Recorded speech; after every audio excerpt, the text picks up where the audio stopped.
Yeah, pocket full of boarding passes. I don't know what city I was in last, but I'm out here trying to make an impact. Same time, keep myself intact. To say, take it easy, ayy, like it's gym class.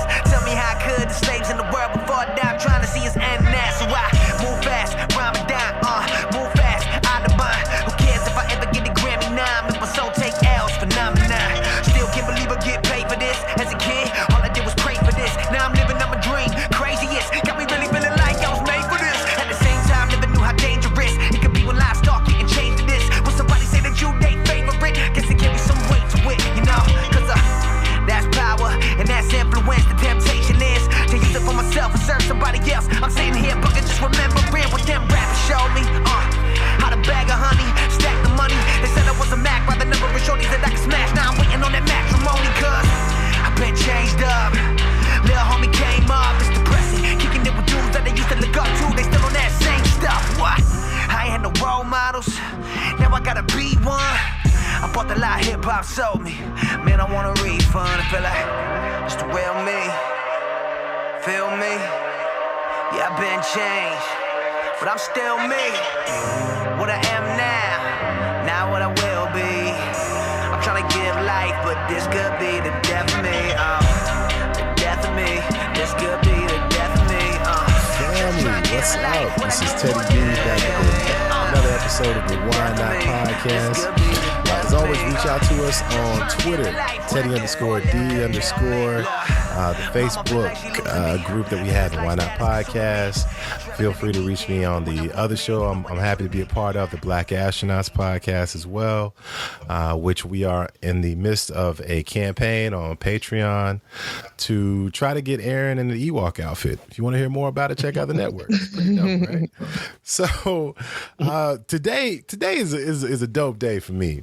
I am a fan of what I think are some of the best shows out there in the podcasting world. And I've had a chance to not only listen for a while, but get to know a couple of the people behind the scenes. And listen, I'm a humble guy. I don't like to brag, but they are part of the fam. So today, I was fortunate enough to get an okay when I reached out, and I have really, if we're being honest, kind of the Michelle and Barack of the Black Is magazine online. So, and notice I said Michelle and Barack, not Barack and Michelle. I'm just saying. Shout out to that. So today we have none other than the host of a wonderful show on the Black Is Podcast Network, The Break, Miss KC, as well as her husband. You know him well, Chris, from one half of the Brothers Layman podcast, who's been on the show as well. I welcome you both. How you feeling? We're doing well. Good, man. Thanks for having us on, man. Thank you so much. Oh, yeah, absolutely. Absolutely. Now listen, I say the Michelle and Barack because I did a little research, right? And if memory serves me correct, I think you guys spoke about it on the show before. Casey, this actually began as an online magazine, right? The Black. Yes. Okay. Yes. And a long time ago.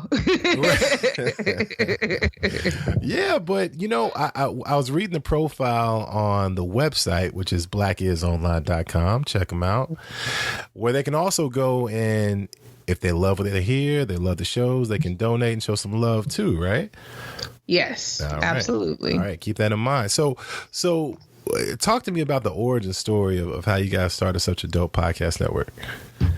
So the site itself started with me working at a job and sort of being inspired by the woman who I was working for. She had a passion for architecture and design and had started her own PR firm, just herself and her mom, representing architects and designers here in Los Angeles. And I thought to myself, I wish I had a business that I kind of owned and operated that I loved. And at that time, the internet was really starting to bloom with all of these online publications, but I didn't feel like there was one geared toward the Black experience that wasn't somehow steeped in celebrity and or gossip. And I'm like, what about just regular everyday people? Right. And so that's how Black Is started. And it started with me interviewing local artists, local business people, and, you know, kind of getting the conversation going from that point on. The thing about traditional publications and just sort of editorial writing, it is a lot of work. It's a lot of work to organize interviews, a lot of work to conduct them, a lot of work to take them from a conversation to actual, you know, written form. And I was a one-woman show. Right. I did have a sister who I worked with when I first started off, and I always have to give her a shout out, a sister named Nika Hall, who worked with me in this office, and we kind of discussed Black Is together. Like, I told her what it is I wanted to do, and she definitely supported me and gave me a lot of fuel and kind of jumped in, you know, to try to help me get it started. But then it kind of just grew its own legs and arms in terms of what we were trying to do. As you know, it was like, okay, is it going to be just a website? Are we going to try to turn it into a PR firm? And it was like, we got different ideas about what we're trying to do. Right. So, I don't know, at some point I kept doing the interviews, but it was starting to be really tiring. And we decided, well, let's see if we can't just record some of these conversations. And I think it might have started with like doing recordings of interviews with people. It started there. I know, like, my first recorded interview was with Layla Hathaway, and the recording, I have to say, it's so funny. Yeah, the first recording, that first recorded interview is such horrible audio. Like, technology was just not there yet. And so the quality is just absolutely deplorable. Although it's a really, really good interview. Layla was a very sweet artist, and was very, very generous and forthcoming with her time and her energy. And so Chris and I will find ourselves having these conversations with friends about Blackness and what it meant to us and what we were experiencing being here in LA, and decided to try to figure out a way to record. And at that time, I reconnected with a childhood friend named John Bird, who had a website called Sickly Cat Magazine. Sickly Cat was very, very, very political, very liberal, Black owned and operated website. And they just pictures of like skinny cats or what? No. They have a whole. I kid. I don't believe Sickly Cat's actual website is down. I just think it might be dormant. But Sickly Cat had a whole breakdown for the explanation for what a sickly cat, why they use that term, and what it meant. The site might be down, but it was very focused on politics anyway. They had a political podcast. They had a social one. They had one with two women that were talking about women's issues in dating. And so I reached out to Bird and asked, well, actually, it seemed to be like a perfect storm. Like, he came across Black Is and was like, whose side is this? Like, all on Facebook. Right. And somebody was like, that's Kim. And he's like, this is you. And I'm like, this is me. And so then he shared his site. And that's when we heard the shows and reached out to him and was like, hey, we want to do a show for Black Is. So the first Break podcast was actually recorded in the home of John and Kiana Bird. And our first equipment, it was actually borrowed and eventually purchased from the Birds. And so we have to give a lot of love to John and Kiana Bird and Sickly Cat and Wayne Bird and the whole crew over there for kind of giving us our podcast foundation. Dope. See, I never knew that.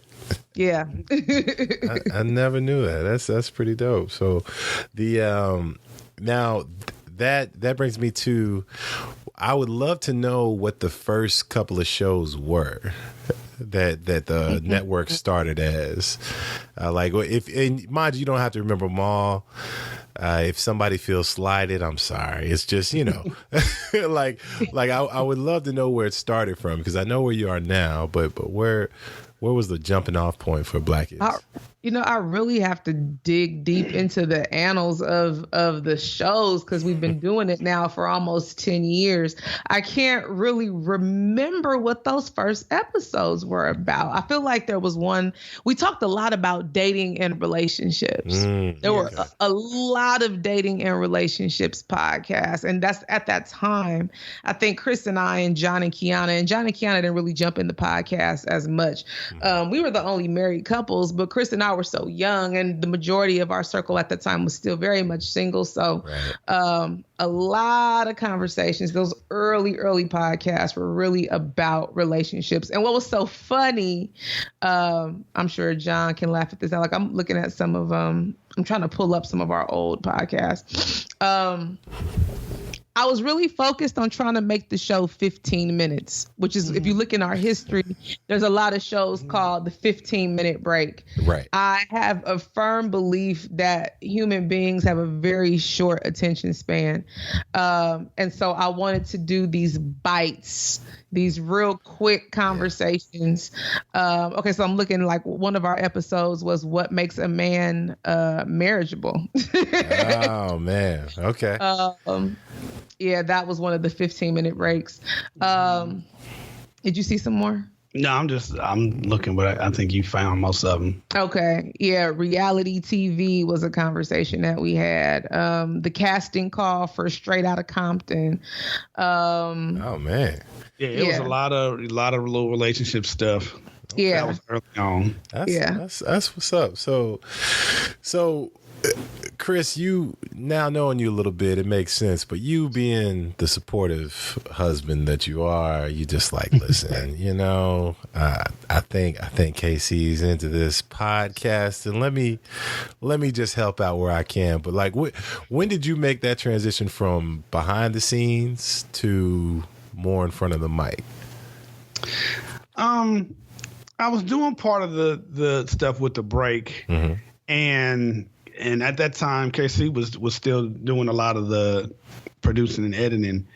And I was like, okay, I was still a fan. I'm listening because, all right, we're doing stuff. Let me find other podcasts out there. And that's when you start finding stuff. That's where I found Moody. That's where I found Rod and Karen. You know what? Real quick, and I want you to just just come back to what you were saying. For my people here in Kentucky and my listeners who may not know who Moody is, he's the reason why I never let y'all call me a podfather, because that is the real OG. Right. So he was one of the guys that Aaron always credits for giving a lot of advice to, and reaching out. I think Big B from the In Deep show and a couple other shows. But man, shout out to Moody. He's he and I have reached out and spoken a little bit. He's just, I can't imagine anybody more supportive, cooler. So shout out to the real Podfather, just for the record. All right. My fault. Go ahead, man. No, but yeah, shout out to him. I found what's the other brother I found? Oh, Big D, brother from Ohio. Okay. And he was doing like a one-man show or something. I mean, just telling life stories that were hilarious. Yeah, Big D was funny. And what happened to what is I cannot remember right now. What was the controversial brother? No, Player Hater. How about that? Okay. So I'm listening to all these, and I'm like, you know what? It's like, I like to do something. Like, what would I do that I enjoyed? And I was like, well, I'm a huge sports head, and my brother and I talk sports all the time. Stuff comes up, we'll happen to call each other, and we'll just go. Like, oh, did you see this? And this happened. What you think it is? And I was like, that might actually be cool if we, do that and start recording. So I brought it up to Jonathan. He was like, yeah, I'm willing to do that. And that's where that started. Man, Brothers Layman was born. Yeah. So, Casey showed me a little bit of stuff. I was, like, all right, well, I'm going to do it myself. And the fun thing is, once I started doing more of the show, I started becoming basically the engineer for all the shows on the network. And I started being the one behind the equipment, recording the break and whatnot. And then all of a sudden it's like, all right, well, then I'll be the one editing, and that's where I'm at now. Nice. Yeah. Nice. And I just want to go back and touch on one thing you said, KC. How long have y'all been doing this again? Well, Black Is itself started, let me think. Black Is might have started in 03, 04. And you created the website. When I started the website. Maybe because we got married in 05. Okay. No, it might have started maybe a little later than that. So maybe 07. We might be 10 years old altogether. 07 probably is when Black Is the site started. And I think the break came out. I'm looking at some older ones too. Probably early 2011. Yeah. Man. It started doing a few shows. years later. Wow. All right. That's what's up. That's what's up. And all right, so here's the portion of the show where I get to be a nerd as a fan of the show. All right, so let's talk about the break. All right. Okay. The break is incredible because I want to describe to you what I think the show is, and then you guys correct me and tell me the proper way, right? Because I'm just telling you how I perceive it. So the break is a group of really smart brothers and sisters that essentially have like a dinner party, and you throw some microphones in there, you know, it's always fun to hear the episodes because one, as a producer engineer, I don't know how the hell y'all record all those people like that. I'm like, how are y'all even in my mind? I'm trying to figure, do y'all just have like a King Arthur table in your living room or something? Like, I don't get it. But then, then the other side of it is the conversations are so great, and the subjects that you have are always thought-provoking, and the passion is real, right? So I'm like, that y'all have to be somewhat close. Like, for the most part, you gotta have some relationships offside the mic, because if y'all just met today, there might be a fight. Like, I don't know. I don't know if everybody would be cool with that. So how do you both of you as the host of the show see the break, and please explain to me the setup, because I just need to know. Yeah, that's how it is. I mean, we don't have food all the time and whatnot, but it was like, funny watching all these movies where you seeing white folk get together over each other's house and start just having all these conversations about any and every topic. Right. And I was like, I want to do that. I would like to do that. That sounds fun. And these people, we do know. And they were coming to, they were willing to participate and come through. So we would have them over, and we just like, hey, these are the topics that we want to talk about today, and we just throw it out there. And some of them, some of them will, like you said, some of us will be passionate about, and it gets crazy from that point. Right. And one of the shows I would love to highlight, so please go out and listen to them all, but in particular, I think there were two in this past year or so that I really loved. One, when you had an actual police officer on the show. Yes. And I thought those discussions were excellent, because he being a black police officer who was in a position of authority, and I think, if memory serves me correct, he did some type of training for police officers in general.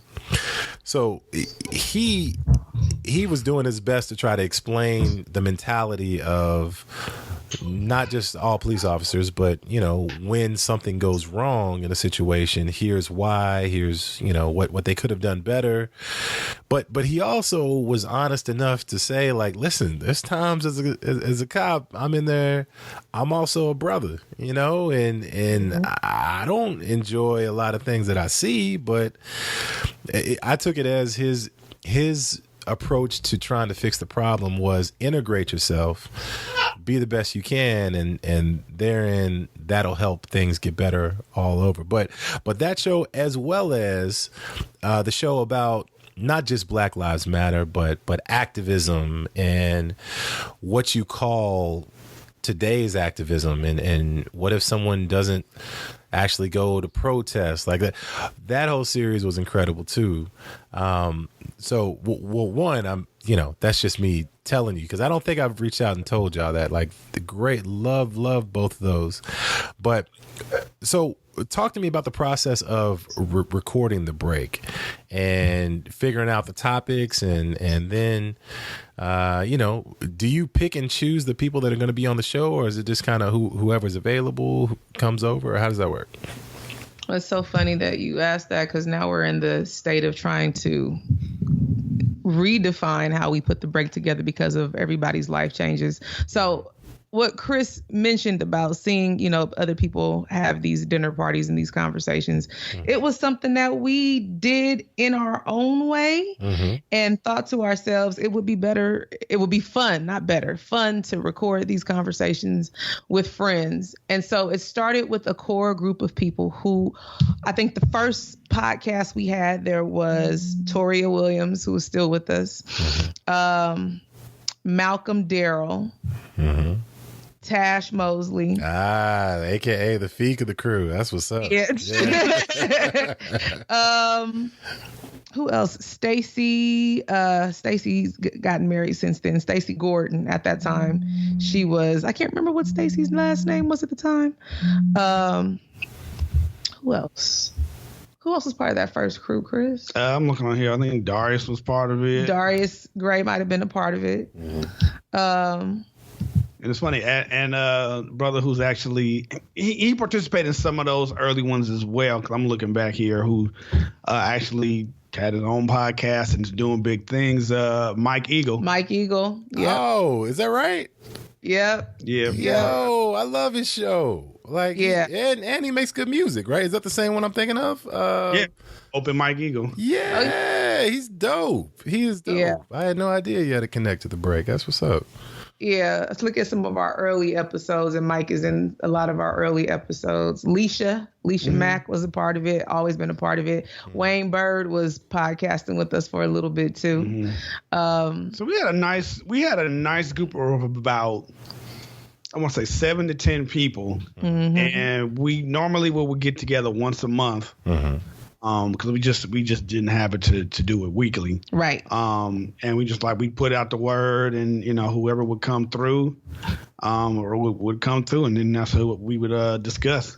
And we would keep topics that would come up during the month, the stuff that we were just like, what we haven't talked about that would be interesting, and we just put it there, and we folk get here, we throw it out there, some of the better ones, and then we discuss. And we would break it up, because like Casey said, the Brothers Layman is long. It's about at least 90 minutes minimum. About 2 hours. Yeah, I was about to say on those like playoff editions, like it can get there, but that's also a testament to the quality of the show, though, because I there's not a lot of shows I would stick with that, right? but and the chemistry is real. Yeah, and Casey's a person who, like she said, like her small 30, 45 minutes is up her alley.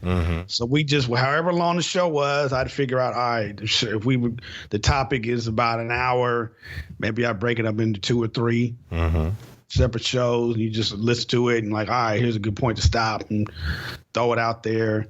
Just enough to get people's, appetite wet and get interested. And that's how, at least lengthwise, that's how the Blackest Break is done. Right. And so when you asked, I had to crack up at are you all sitting around a King Arthur's table? That was great. When we first did it, we were at the Bird's house and we sat at their dining room table. So when we moved into our home, that is the exact same setup that we went with. So when you hear the break, we are literally sitting in our dining room around a dining room table. And it's so funny, Chris, I thought about this the other day because we're in the process of doing some changes to our home.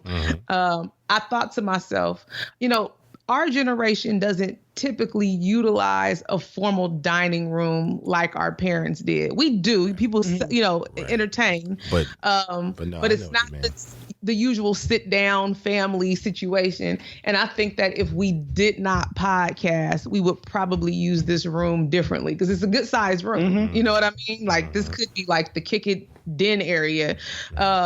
Because of its proximity to the kitchen and just where it is in the house and the size. But because we podcast, the table is mandatory. Yeah, we have we have 4 microphones that we use at one time. Mm-hmm. And folk just, place them in certain areas. And it's just really like, close to a particular mic. When you ready to speak, you just pass the mic. Yeah. We teach people how to share these mics. Not mad at you. Not mad at you. And now one thing we'll talk a little bit more about it on the other side of the break, our podcast fam in general. But one thing that I've learned about you both is your incredible love for music. Incredible love for music. And for the record,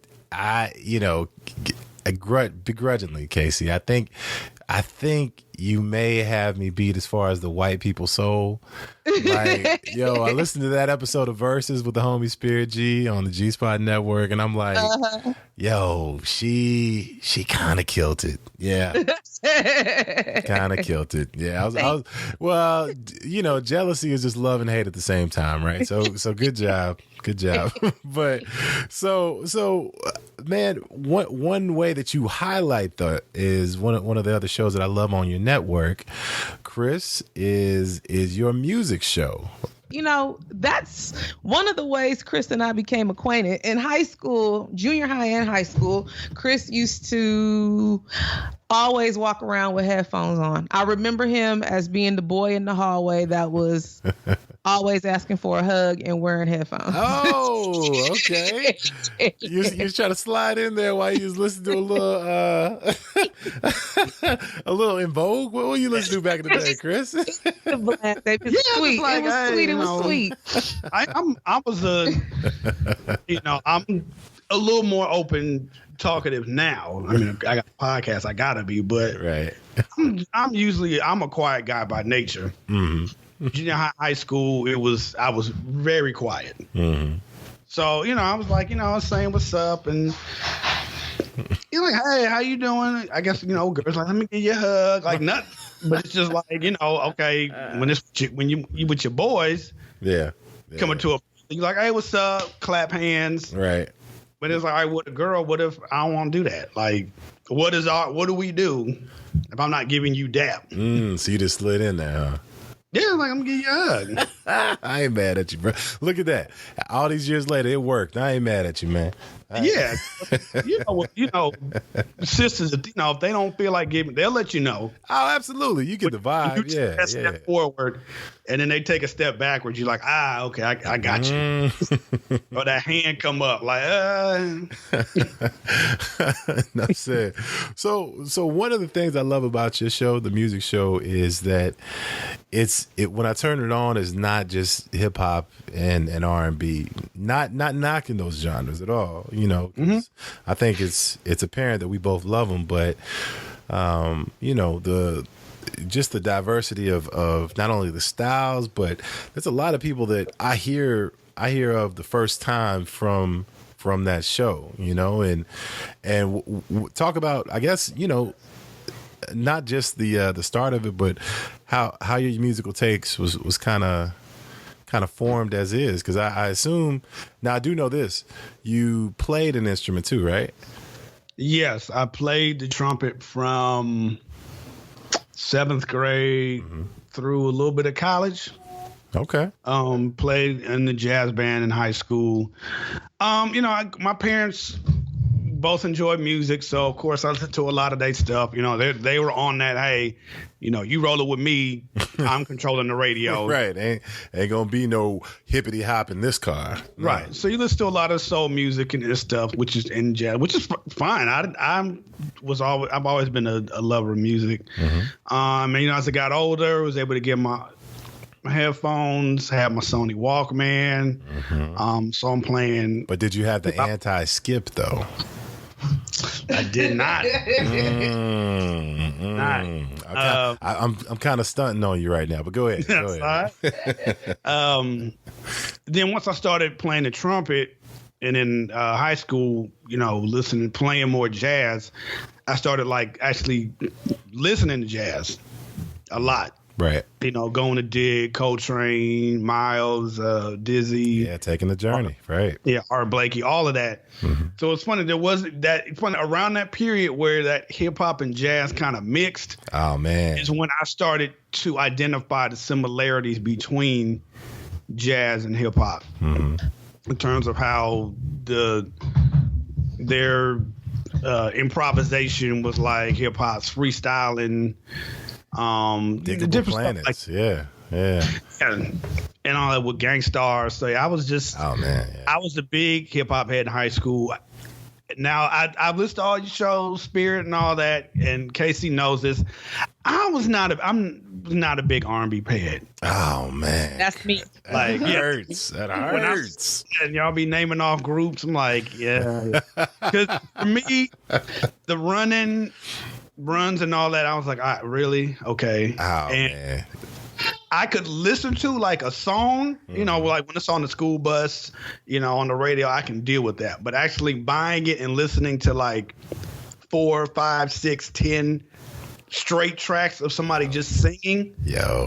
Yeah, I was like, nah. I'd have it for, okay, if I got a girl over, I need to play some of that kind of music. I got it written. Right. But personally, I'm like, yeah, I'm straight. Oh, yep. man. Listen. Well, thanks for coming on as a guest. I get it, man. I get it. Right. It's I've long been fighting the uphill battle for the love and relevance of R&B, especially today. So I get it. Oh no, and today I take today what's going on, right? Yeah, I take what's happening now. Yeah, it's so sad. Man, I want to keep us a happy show, so let's move on. But I'll say just to finish so I've bumped in him about for a long time, and then about early 2000s, it got tired. All right, what I felt like was I'm getting older, and the genre's not growing with you, right? Right, and I was like, so I started kind of getting tired, and I started finding myself getting into more electronic music. Around then is when I discovered Jamiroquai. Casey actually put me on the Jamiroquai. Hey, yeah. And I started listening to more stuff from the UK. It's funny, listening to UK radio is when I started picking up on the beat scene out here. So there was a DJ that's on the BBC whose name is Benji B. He's one of the guys that I found like early 2000, like 2002, 2003. And he put me onto a gang of stuff and stuff that was out in California. So he's the one who put me on the Flying Lotus. When Flying Lotus like first dropped. Okay. And he was brand new. And then that's when it was like, oh, snap. Like, I'm digging this. And then it just, I was like, all right, well, I started getting into more electronic music. And that's kind of where I am right now. Dope. So when I did the show, I'm the type of person that likes finding rare stuff. I've never been a big hits guy. That's just my personality. I'm always pulling for the underdog. Yeah. You and I are similar in that. The obscurity to me is part of the beauty. Yeah. Yeah, I like the album cuts. The single's cool, but I was, I can't now because of having a wife and kids. But when it was just me, that's where my money went. I wasn't a sneakerhead, and I bought CDs and like 3 or 4 at a time. So we're like, hey, what is it now? Tuesday, you got like all these albums dropping. I'd probably head to the store and get like 3 of them. Nice. Because I just buy just one. See, and that goes with a random thought that I've had. I don't know if I've said it on the show, But as far as the days of the week, what does Tuesday have for it now? You know what I'm saying? It literally, for me, years, it was known as the new music day. I can go to the store, get an album. But now, I mean, not really. Tuesday's just there. You know what I'm saying? Monday is the start of the week. Wednesday is the middle. Thursday, it's about to be Friday. And then Friday, Saturday, Sunday is the weekend. Tuesday is kind of the stepchild of the weekday. That's all I'm saying. So yeah, that was weird how it picked that particular day. Yeah. And now Friday's replaced it. So, yeah. So I'm just, I'm like the person who likes the album cuts. Yeah. So I just would, when I did the show, it's just me exposing stuff that I listen to and I'm particularly like, and it's probably not going to be the popular songs because I figure you've heard it enough. Mm-hmm. If you wanted to find it, I mean, it's pretty easy to find. So it was just a way to expose my taste and putting together lists and stuff and seeing if other people liked it and trying to put people on to other music. Like, I'm a person who likes to dig. So I was like, if you don't like it and you're always complaining what's out there instead of these same 10 artists and same 20 songs, I'm like, well, how about this? Mm-hmm. You like this? How's this song go? And that's how I end up finding artists. You find a person, you listen to the song, and next thing you know, that leads you to somebody else related to them, and that's how it just keeps going. Nice. Well, look, as you can tell, I'm excited about today's show. It's a great start. What we're going to do is take a quick break. We're going to let the choir come in and sing their selection. And we'll be right back with Casey and Chris Lehman from the Black Is Network. Ups and downs, opponent smiles, and envious frowns. There's still a lot of love and happiness to be found. All you gotta do is hard it down. When you're blue, you got nothing to do. Head to the party line. If you're feeling low, you got no place to go. Head to the party line. Oh, I like the party line. The big city and bright lights. The big girls dressed in the skin tight. Love is getting on all through the night. Living, loving, free as a breeze. Share your love whenever you please. Yeah. Get into the party line.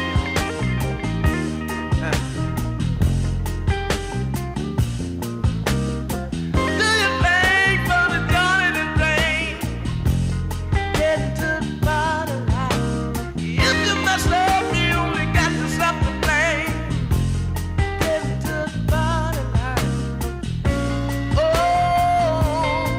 I like the party line. Big city and bright lights. The pretty girls dressed in the skin tight. Love is getting on all through the night. Living in love and free as a breeze. Living in love and All right, thank you for sticking with us. And yet again, the Youth Choir came with another wonderful selection. We have announcements coming up after the show.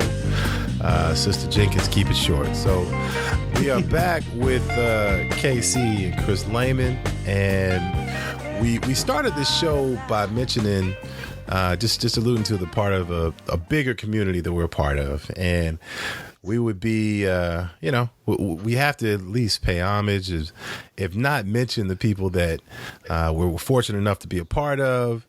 And I always love hearing how people get connected to other shows and where how that happens. So I'll start off. One of your nicknames is not used as much as it should be is the Feedback King. All right. So Chris, I started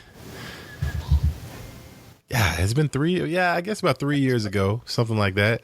And I was super nervous, staying up, like, couldn't sleep. My wife was like, "Why are you stressing out over it? It's an internet show." I'm like, You don't understand. Get out of here." And then, I came out with the shows, and I think you were the first feedback I ever got from one of my shows.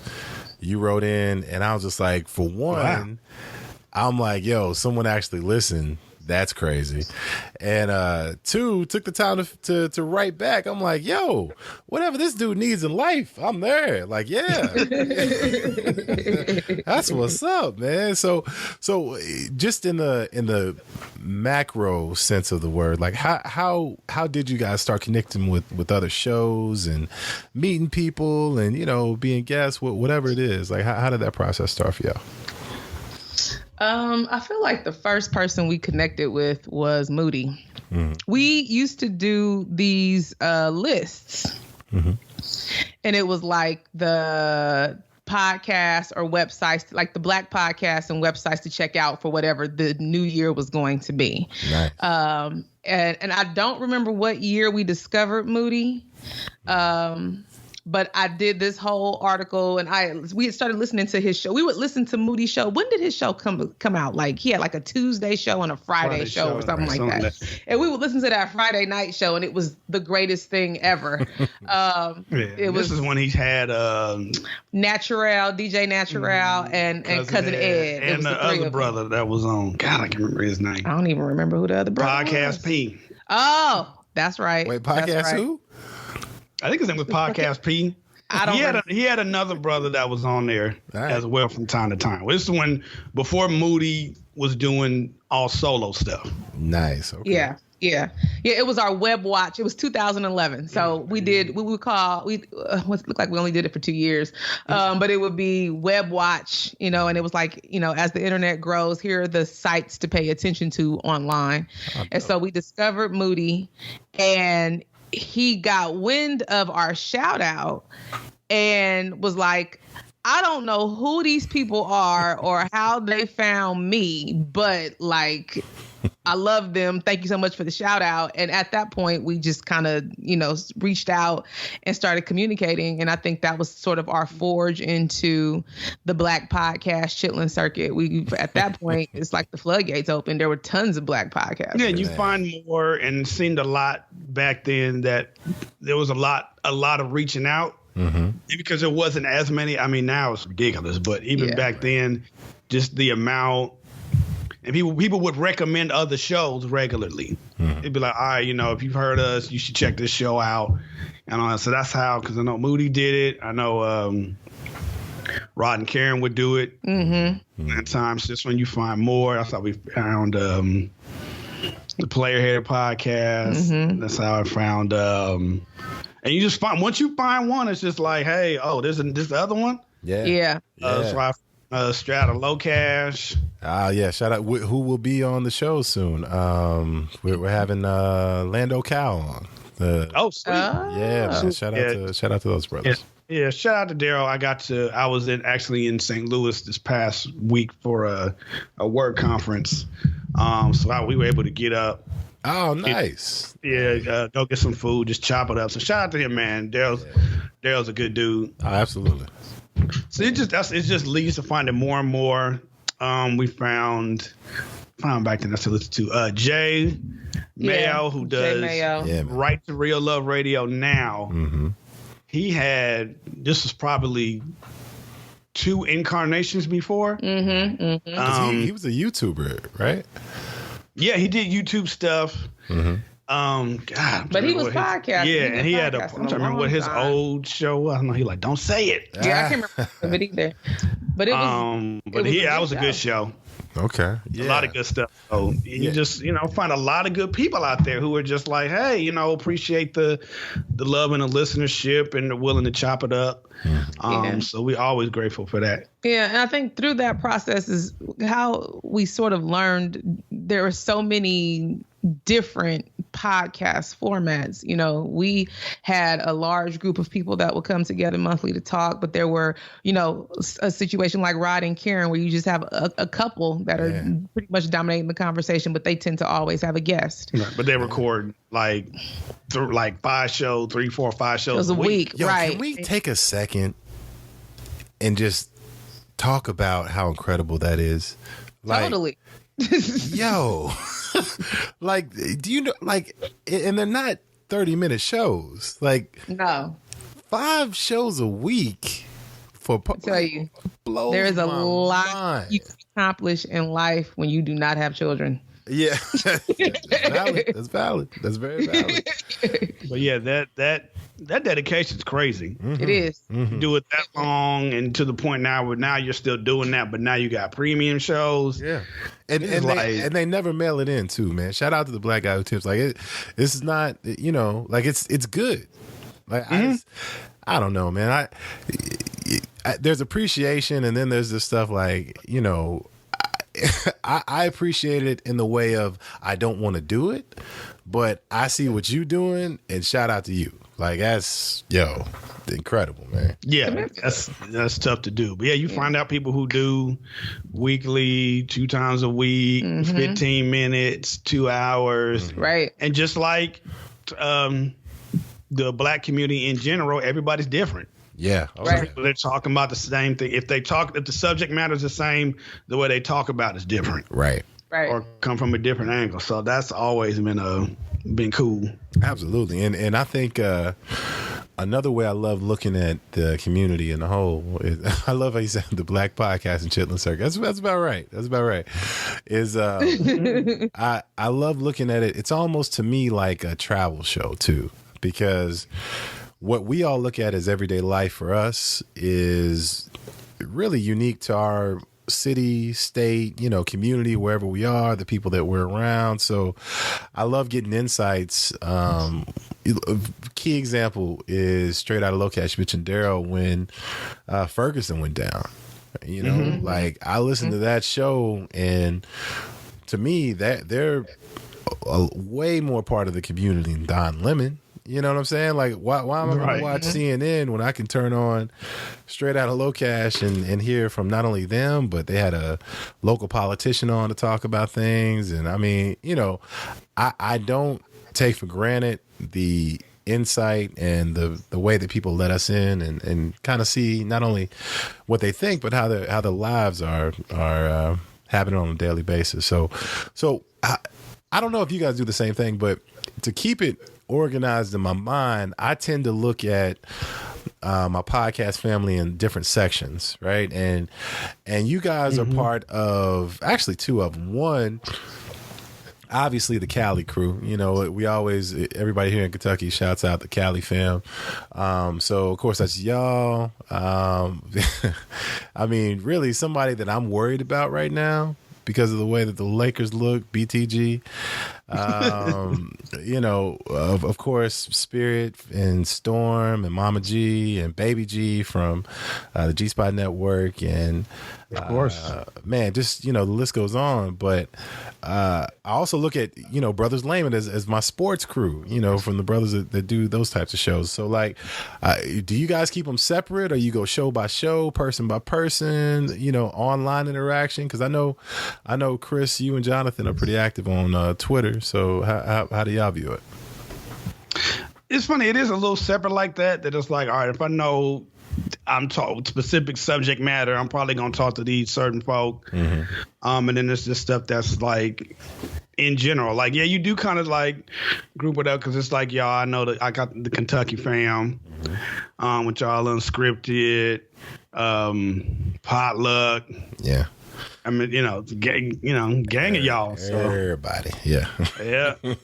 Because you mix it like that, sometimes location, but also just based on the subject matter. Right. And it's really like, all right, if I feel like hearing relationship talk, I'll go here. If I feel like hearing some political, I'll go here. If I feel like hearing something silly, I'll go here. You know, it's really just depends on my mood. And I have like my Stitcher feed is stupid. Like I can't listen to everything. I have like, I feel like 50 some odd at least podcasts on there. Jeez. And it's just, and I listen to a lot at work. I don't listen to it really as much in the car or at home, but at work, I put it on. So I can get through, on average, 5-6 shows a week. Man. It's just really like, which ones do I want to hear? Some of them, of course, there's, a couple of my favorites that, once they drop something. Oh, yeah, you got to listen to I'm going to listen. And then the other, there's a lot where it's like, okay, how much time I got? Mm-hmm. Can I fit this in? Oh, I haven't listened to this one in a while. Right. Let me catch up. It's a lot to support. And one thing that I miss that Facebook used to do, maybe they still do it and I just don't know how to do it, is when they used to list, when you have like an app, a Stitcher, or however you listen to a podcast, they used to list the shows that you listen to. And I used to, the running joke is I used to look at Karen's. I'm just like, are you serious? Like, yo, she would, I think per day. And I'm like you, Chris, where during my work day, I can knock out, it's a 10-hour workday, so I can really knock out 5-6 if I'm feeling ambitious. But I try to mix in music a little bit in there. But yeah, so that's just a random thought. But so one thing, and of course, much love to everybody that we didn't mention too. We're not mentioning you because we hate you. Just to throw it out there. All right. No, so don't even Well, no, it's a lot. It's a lot out there. But let's make it clear. We do hate them, is what we're saying. Clear. Nah. So one thing that you mentioned though is whenever you're in a particular mood to hear certain subject matters, you go different places. So, at one point I got so behind in podcasting that I just gave up, and there's just a big black hole for like a 2-month span for me, and that was after the presidential election, right? Mm-hmm. And for me, I couldn't. I just couldn't do it. I just could not do it and be a present father and husband and a responsible person that I could smile at people that I know voted for Trump. But so the climate that we're in right now as far as politics is, let's just say it's unique, right? Right. That's a good word. It's unique. And I was fortunate enough to have CJ and Raven from BAP on the show. And it was funny. We didn't think about it in this term before we brought it up, but all three of us, I'm in Kentucky, CJ is in Georgia, and Raven is in Texas. All three of us in red states, even though our cities are blue. So Houston, Atlanta, and Louisville. And I think you guys are unique though, because you're in a blue state, which I dream. I'm like, what is that like? What is that like? Like your governor just said that they were going to come out and support the Paris Accord, just because. Like those are the things that I dream about. But politically though, where to start? How are you? How are you coping? How are you processing? Where are you? And just talk to me about your mind frame right now in general. You want to go? Yeah, it's a hard time to be a parent in this political climate, because I think that's all I think about is our kids. And wanting to make sure that they're raised to make the sort of decisions that when, it's their turn to get involved in the political process, be it as voters, or supporters of this person or that person, or if they themselves end up in politics, that they are mindful of the decisions that they make and how they impact others and how it will impact future generations. But it's just such a crazy time. Like Chris, we got up this morning, he said, well, we ain't going to the UK for a while. And I said, what happened? He said, another attack. Terrorist attack. I thought that I was reading that wrong this morning. Yeah. It scrolled at the bottom of the screen. I'm like, oh, it's a follow-up to the Ariana Grande thing, but nah, that's another attack, and I think they said 7 people died. Yeah, that's crazy.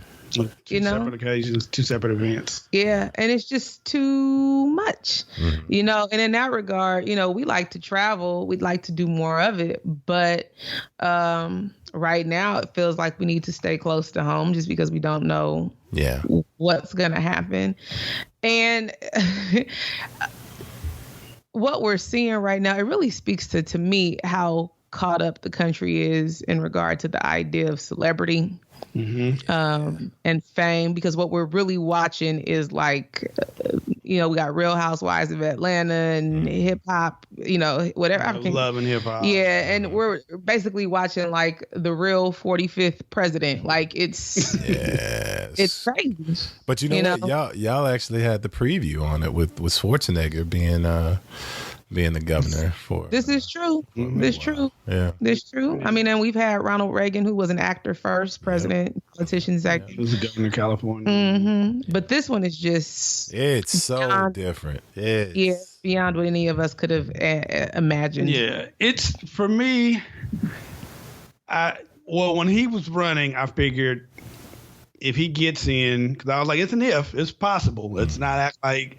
Because nobody in the Republican Party was like, let's choose this other person. It was like Trump and this group of other people we can choose from, but we not sure. It was like, okay, are they going to really put him in? But, I figured maybe he get to 2 years and then he's going to say or do something where his supporters will be like, you know what? No, that's it.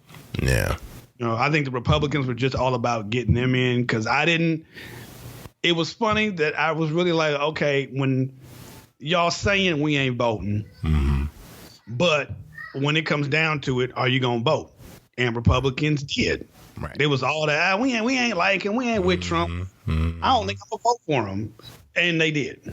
And they all came out to vote. Whereas Democrats were like, I wanted Bernie, not Hillary. Yeah. So, you know what? I don't think I won't vote.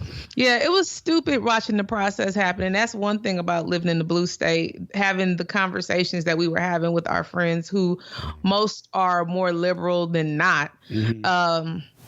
The frustration behind the Democratic candidate being Hillary Clinton. We could tell from the conversations we were having. It was like, I don't know if she's going to pull this one out. I just really don't know if she's going to pull this one out because people really dislike her. Yeah, and a lot of our the crew who was like the real left were like, we want Bernie. We don't want her. Yeah, well, once again, great show from the break about that. Like, I remember there was a clear divide between the Bernie and there really wasn't anybody. Well, there was one. I think it was one young lady that was standing up for Hillary, but for the most part, yeah, the passion was on Bernie's side. I agree. Yeah. So now I'm just like, all right, I don't really, I watch enough to try to keep updated, but one, I get tired of hearing his voice. I get tired of hearing him talk. I was like, I didn't think I would feel that way about somebody more after W. Yeah. But I'm just really like, dude, like I'm almost like, would I take W over him? Like, I probably would. Because it's always that he's a politician. I would. I know what a politician is. I know what he's going to do. This dude, you just like, it's crazy. What? Right. What you gonna say now? Oh, okay. Yeah, this is foolish. But my mom always says, for her, she's like, look, we survived a lot. Exactly. Everybody was like, oh, well, Reagan gonna ruin the country. We still here. So Nixon, all that is like, look, so it's not like, all right, when he's done, the country's just gonna be, there ain't gonna be a U.S. anymore because it's destroyed. Right. I don't see that happening, but it's really just how much is he going to take down, and the divide between Democrats and Republicans, because this country is not going to allow a third party to really stand up. Yeah, and that's a conversation we've been having on this show is we're really, I guess, twofold, because when it comes to viewing things as voting for a third party, whether it's independent, the Green Party, it's there's two ways to think about it. One is, if not now, when, Right. because it's going to be a long process. And the other way to think of it is, okay, let's just wreck shop and take over the Democratic Party, because right now, the question that I've asked on just about every episode this season is, should I be a Democrat? And to clarify, never voting Republican, but what are they doing for me right now? What are we talking about as far as a party platform? Are you giving me rhetoric and then not giving me results and expecting my vote? And is that okay? I mean, it's taken me a while to even process to get to the point to even ask that, but what are the levels of grief? I'm just mad right now. I'm just mad. We've had that conversation too. Just that Republicans pretty much are like, y'all ain't voting for us, so we not reaching out because y'all you don't like us. Right. We racist. We all at all right, so we ain't trying. Right. Democrats are like, well, I mean, we saying the right stuff. We got your vote, so we're not going to put the effort because we know you ain't voting Republican. Right. We don't have to try. Right. Yep. And I think, I'm sorry. And last thing I said, we're not willing to put in the work to see if a third party can be successful down the line. It's going to take like a few presidential elections for it to hit, because both parties are going to be like, nah, we don't want the person in because they're going to take votes away from me. Yep. And it's like, unless we start seeing more votes going to a third party where the other two feel threatened, we're not, because I've heard it on you guys talking it on BAP. It's like, well, if you vote for them, then that means you're giving this other person a chance to win. Right. And you're like, well, what do you want me to do? Like, I don't like A, I don't like B, and you're going to criticize me if I vote C. Yeah. And if I don't vote at all, then I'm getting crapped on again. But that's where we are. Right. But then if I vote for the person that like with the whole thing with Hillary, like you vote for Hillary, but then if Hillary she won and started doing some foul stuff, could Republicans then be like, well, you voted for her. That's who you wanted, right? Well, good luck. Just how we do with them. Right. And it's ugly all the way around. And doesn't seem any way of getting better. It seems like it's actually going to get more divisive. Yeah.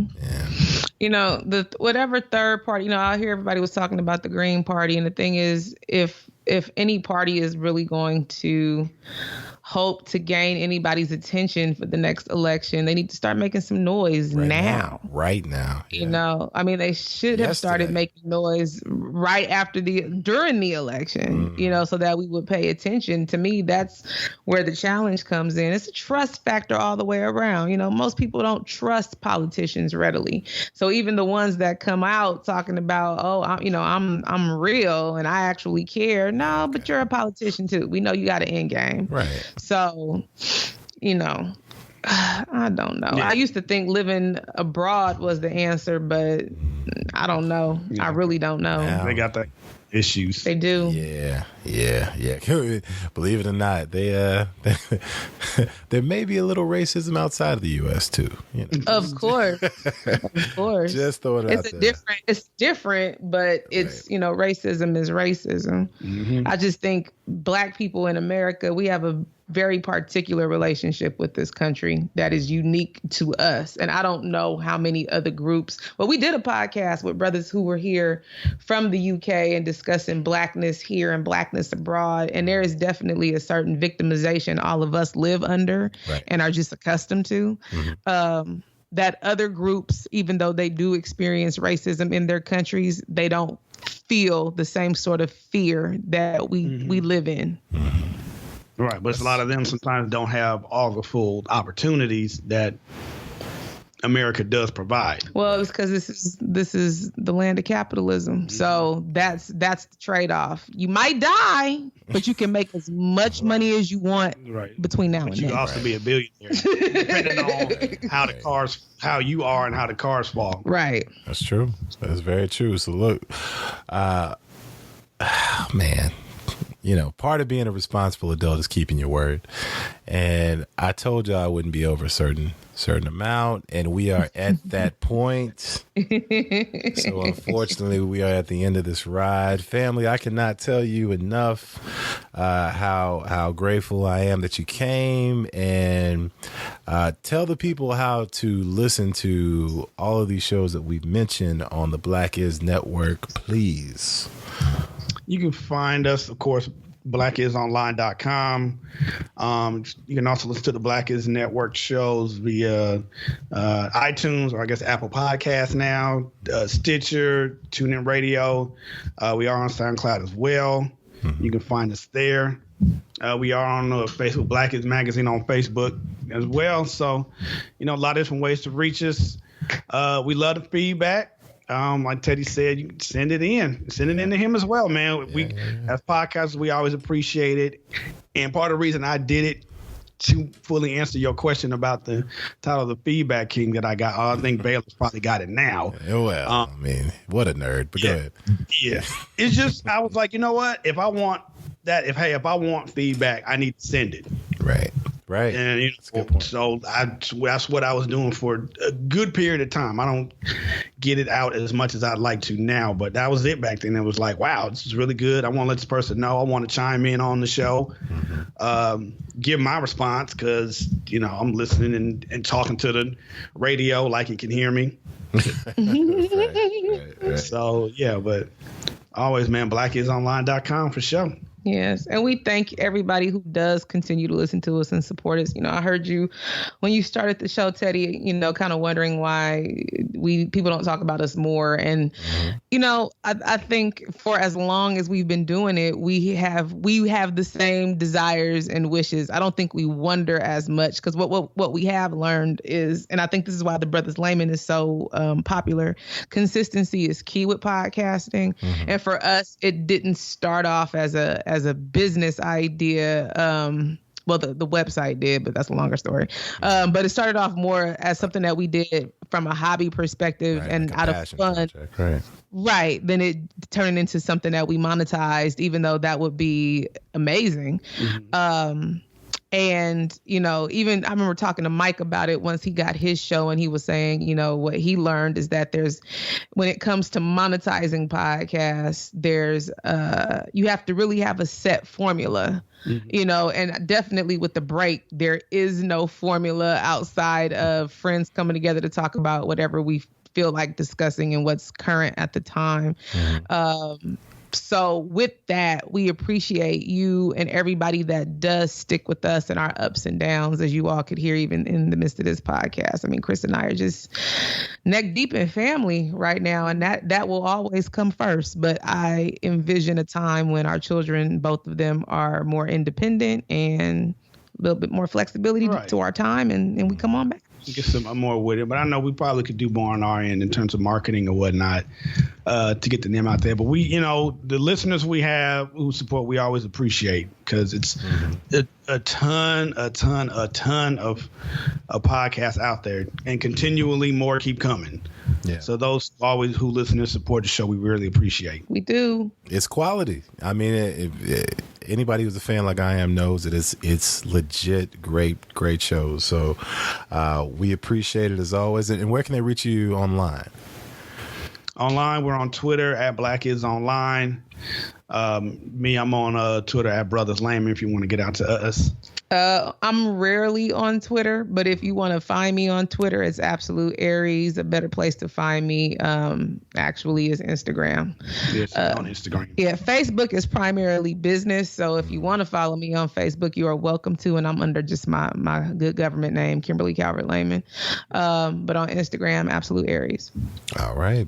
Beautiful. And as always, thank you for joining us again on the Why Not Podcast. Reach out to us at the Why Not Podcast gmail.com, Teddy_D_ on Twitter, Instagram, Dwight Ted, mix the government with the Nick, because that's what I do.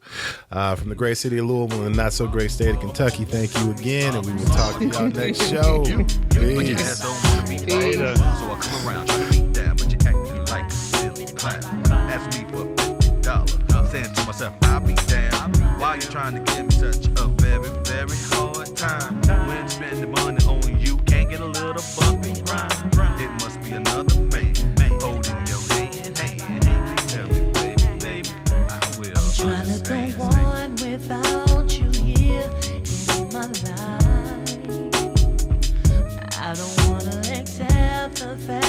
that you're no longer mine. Just to know that somebody else is holding and kissing you. It makes a guy like me feel like I'm a fool. So I'll do anything. It's my word is wrong. Baby, I was wrong. Please forgive me for what I've done. I'm sorry. All the things I did, I'm sorry. Yes, I am. It's my word is wrong. Baby, I was wrong. Please forgive me for what I've done. I'm sorry. Trying to cope with these emotions every day. I realize